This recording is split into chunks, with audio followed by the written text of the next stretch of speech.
What's up guys, welcome to another video. Today we're going to count down 7 superpower anime that you probably haven't watched yet. Hopefully you'll be able to find at least one anime on this list to watch. My name is T-Bry and I'll be your host for today. If you guys like my narration, please be sure to go down in the description below. There will be a link to my channel where I also make anime and manga content. And if you enjoy the video, don't forget to hit that like button and subscribe to the channel. Helps a lot. Anyways, let's start the video.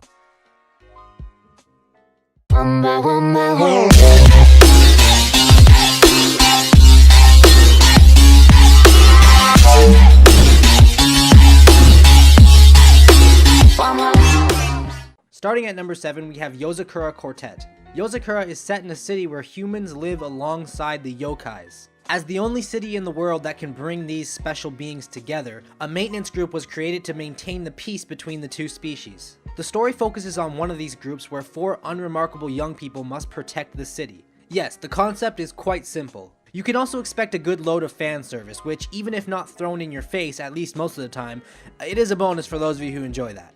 Very little of the story has been shown to have any solid direction as to where the script will go. In the second episode, we had an alleged hint of conflict involving the yokais against humans, something like the government favoring one side over the other. Some alleged antagonists have also appeared, shrouded in mystery about what their goals are, a typical tool used in a lot of shonens. It isn't a durarara as some have said, but there is certainly a great influence coming from it.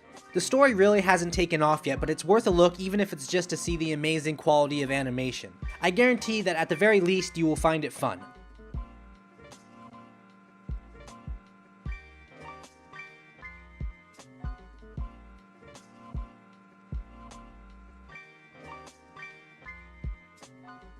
Next on the list is Concrete Revolutio. The anime is set in a different Japan than the one we know, where superhumans aren't just a part of fiction. We are in the so-called Age of Gods. About 20 years after the war, Japan grew and developed by leaps and bounds. There are now superhumans who came into existence in many ways, and who are special in many ways, such as witches, titans from another world, mystical creatures, ghosts and goblins of ancient times, robots created by scientists, relics rising from the ruins of an ancient civilization, and the list goes on. Some of these superhumans do not keep their existence a secret and gain popularity in society.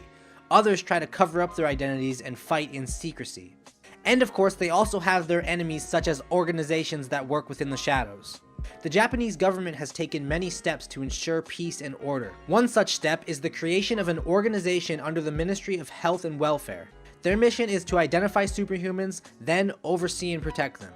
Briefly, the anime accompanies employees of an office that is part of the Ministry of Health and Welfare, and their job is to find and protect superhumans. These superhumans can be any kind of fictional creature you can imagine, just like the ones I mentioned earlier. The anime is a big mix of everything. I thought it was fantastic and crazy at the same time. There's also a lot of fights, confusion, the office trying to protect people you don't know if they're good or evil or not. Really, it's crazy. I highly recommend taking a look at it.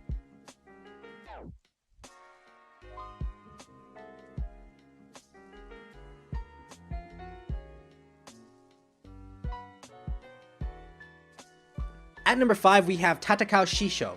Book of Bantora is set in an almost fantastic parallel universe, but not exactly. It still has things you would find in a normal universe, such as planes, but in this world, when people die, they turn into stone books that, when touched with bare hands, reveal the person's whole life. And there is a library full of such books called the Bantora Library.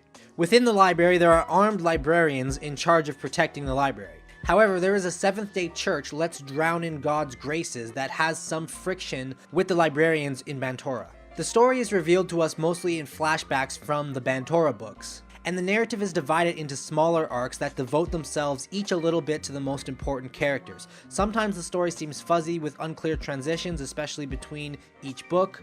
It is a series that we love but just can't rate higher than a 7 on a scale of 1 to 10. Tatakao Shisho, The Book of Bantora, is a medium series that fulfills its mission on entertaining the viewer.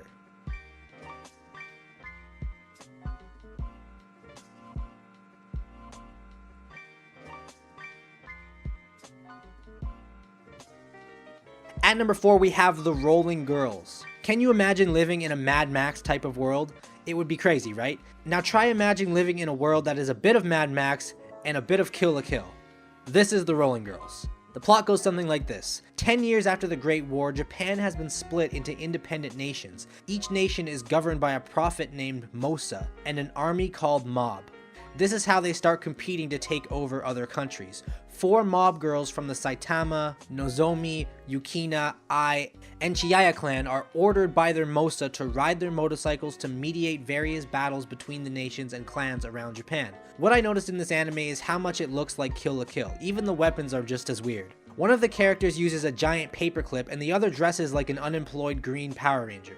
Another thing is that the fights seem very well produced, but when a character loses or takes a fatal hit, a multicolored explosion happens. I really have no explanation for it. I also like the protagonist. They seem like a very interesting and charismatic character in the story, and although it's just the first episode, a lot can happen. Anyway, we recommend this anime and we give it a rating of about an 8. Let me know if you agree with that.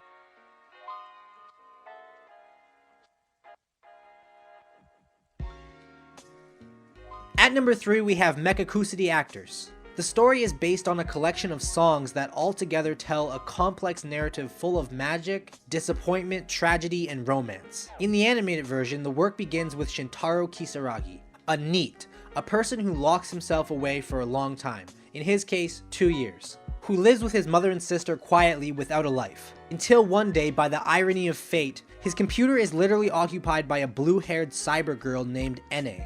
What appeared to be just a virus ended up proving to be real. The girl existed, she did not disappear, and came to control his whole day-to-day life, including making him leave home. On August 15th, Shintaro goes out for the first time after 2 years of enclosure, and he goes to an electronics store. A disappointment for some, a masterpiece for others. Mekakusity Actors have been dividing opinions since its release. There is no doubt that the plot is complex and intriguing, arouses curiosity, and it is absolutely impossible to remain indifferent. Although the ending is a somersault of events without any kind of justification or apparent reason, the rest of the narrative has an above average quality, which may be a determining point for whether or not you want to see the anime. The technical aspects may irritate most. After all, in a short time we go from the best to the worst, which for the most demanding is unbearable and inadmissible. But in short, it all depends on what you want or don't want to get out of the work. If you want to watch something good that requires meticulous attention and reasoning, but without high expectations or technical requirements, I assure you that you will not regret it. However, if you are waiting for a work that lives up to the project it was based on, or at least that Shaft has accustomed us to, that won't happen.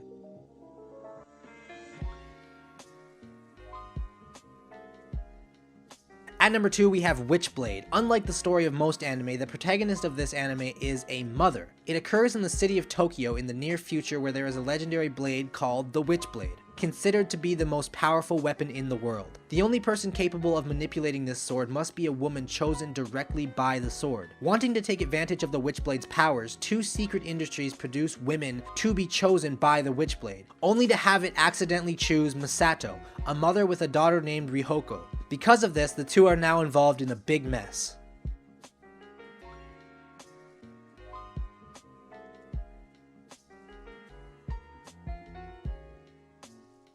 And finally, at number 1, we have Sakurada Reset. The story takes place in a town called Sakurada, a city where the living population has special abilities. The protagonist of the series is called Kei Asai, a boy with eidetic memory, better known as a photographic memory, who can remember everything that he sees. Upon the request of their best friend Suma Sumair, Ki meets Misora Haruki, a silent girl who can replenish the world for up to 3 days in the past. Thanks to his ability, Ki can remember the time Misora restarted, so he was suggested by Sumair to become Haruki's mate, in order to help her use her good skills, thus being a part of the Service Club, where they perform tasks that are assigned to them. The Service Club then engages in the Bureau of Administration, an organization that monitors all special skills in Sakurada, and orchestrates events in Sakurada according to its guidelines, using the witch as its disposal unknown to the Service Club.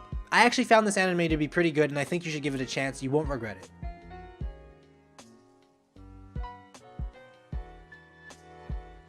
And that's it for today's list. I have been your host, T-Bry. Like I said, my channel is in the description below if you want to see more stuff from me.